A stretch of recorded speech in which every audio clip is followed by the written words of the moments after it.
one night in particular, I dreamt I stole from the isolate into the forest. Yeah, so thank you, David. Thank you, Katie, for coming together in this way to talk about what is a really fascinating subject that turns into a really beautiful work of art.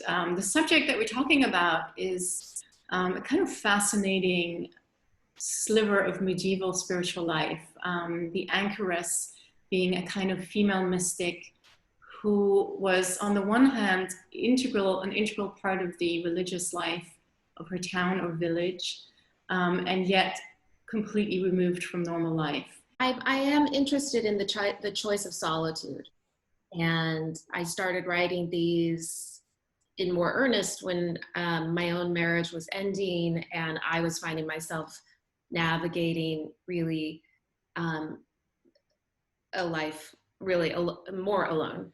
She had this incredible character she had written about, the Anchoress, and it was so compelling. And you know, so it was all really her message. The inspiration, the beginning, the spark of the piece came from Katie.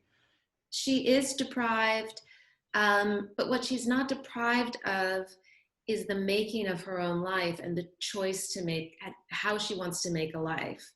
So I think we would do well, really, if we thought of our lives as creative acts. I really think that the more we admit we don't know, the more faithful we are to,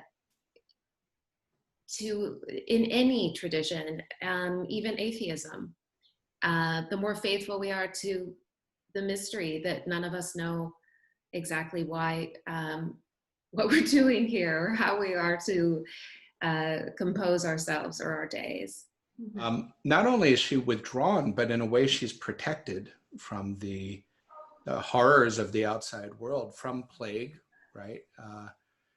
Which had a very different impact at that time, and yet we still suffer. So I thought right away about the Anchoress and what her life was, and how even perhaps we could learn from some of what Katie wrote, as she says, about how to build our days and how to think of our days as a creative act. I love that, and I'm going to steal it, but I will give you credit, Katie, I promise.